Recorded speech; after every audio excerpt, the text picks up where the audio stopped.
welcome back to our channel. Ruth here, and in today's video I'd like to share with you how to start a home-based business in 5 simple steps. So let's get started. Step number 1, you need to identify your small business idea, whether it is a product or service. Now this is so important because you have to be clear on your goals, you have to be clear on your vision, because if you don't know what you're selling, what service or product you're providing, then you can't actually really plan to work towards it, right? So you have to have a clear vision, a clear goal as to the exact product or service that you're actually providing. And if you don't have that just yet, it's time for you to actually get your drawing board out with a pen or paper, pen or pencil, and start dreaming and say, you know what, I can see myself selling this service or providing this service. I can see myself selling this product. So whatever that might be, don't overthink it, but just write down a couple of different ideas, and then finally go with the peace in your heart. If you've got a peace in your heart to start a certain business, whether it's a product or service, choose to take that step. And you know what? Instead of thinking to yourself, well, what if I fail? Well, what if you succeed? But if you do fail, that's okay, because that's part of the learning process. You get back up and you try again. It could be the same thing, it could be something else, because most successful people have always encountered failure throughout their journney. There's not a single person on planet Earth, I believe, that has achieved perfection, because everyone has had difficulties and challenges throughout their journey. So don't be afraid to fail, but identify your business idea, whether it's a product or service. It's time to dream again. That's step number 1. Step number 2, know where you are. So it's important that you know exactly where you are. Now, it could be that you want to start it as a full-time business, or maybe you just want it to be a side business. And it really depends on your current commitment. Are you working? If you're working 8 to 5 every day, you've got 3 kids to look after, perhaps it's not viable for you to quit your job and start a full-time business unless you have the fundings to back you up. But if you haven't got that, then perhaps you can't actually drop everything and start a business, because you have to pay your rent or your mortgage, you have to feed your kids, right? So you might want to actually look at starting it as a side business, something that you can do outside your normal work hours. Start to build that up, and if and when that business becomes profitable enough to replace your current income, that's when you perhaps can, give up your current 8 to 5 job and look after that business full time and begin to scale it and grow it. So it's important to know where you are. You don't have to compare yourself with everyone else, because you might have a friend or a family member who's received a huge inheritance and they bought $1 million home. That's okay. Be happy for them. All right, but cheer for yourself and say, you know what, I may not have that privilege, I may not have that same funding backup, but that's okay. You can work hard and you can actually push through to live your dreams. So know where you are, and it's okay to start small. You don't have to have a huge building. You can always have a home office. You don't have to be paying $50,000 lease a year if you don't have that fund. And that depends on the products or business that you're offering. Number 3, decide on the business structure. So that's important. Now, here in Australia, we have got a couple of different business structures, and I believe it's the same all over the world. Perhaps we have a little bit of a different name to it, but in Australia, most people start as a sole trader. Some will go into a proprietary limited, some will go into partnership, etc. So you need to actually know the laws behind it.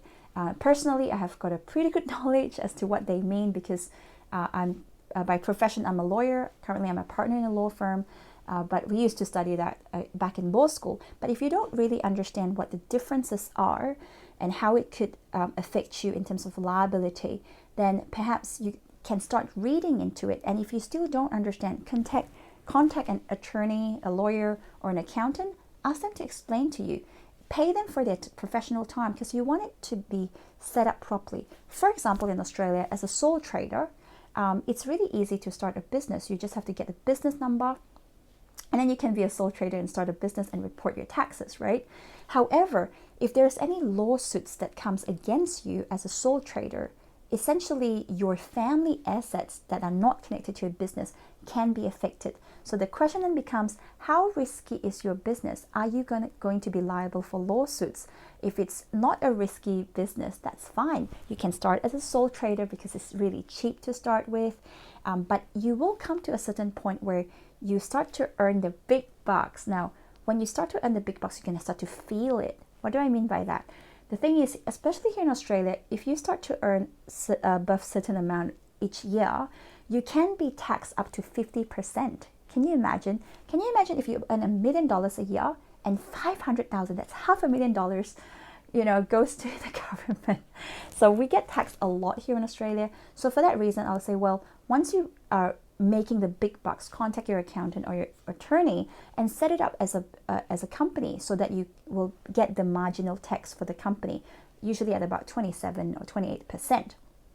So know the laws, but as a starting point, it's okay to start as a sole trader, and then you can change your structure later on, whether it's into a trust or a company, etc.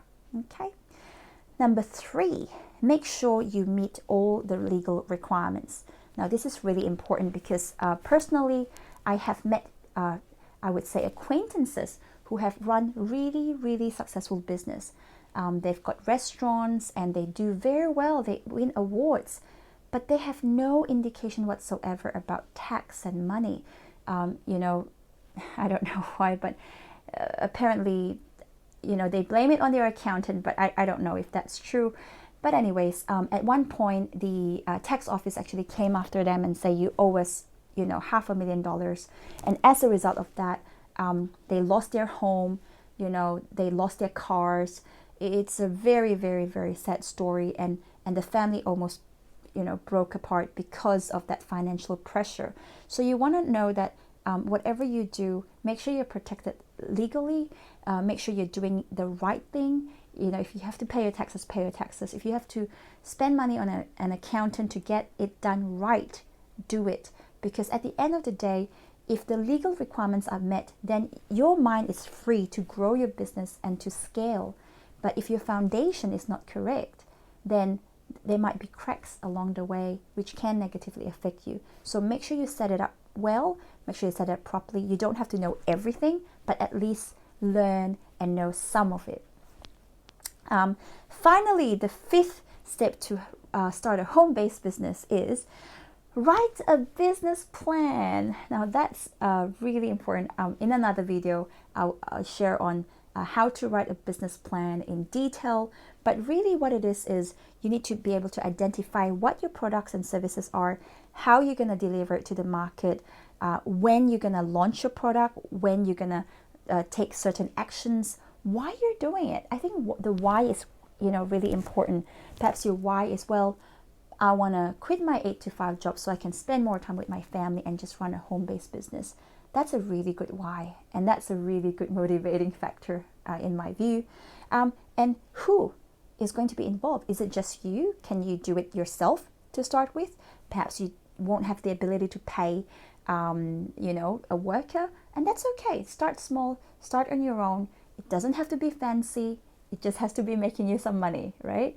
And take action on the business plan. So I hope today's video was helpful in terms of helping you to start your home-based business. Thank you so much for taking the time to watch this video, and I'll see you next time. And last but not least, would you be so kind to click the like and subscribe button so we can keep you motivated on a weekly basis. And you know what? It's going to mean the world to me. Thank you, and I'll see you next time. Bye.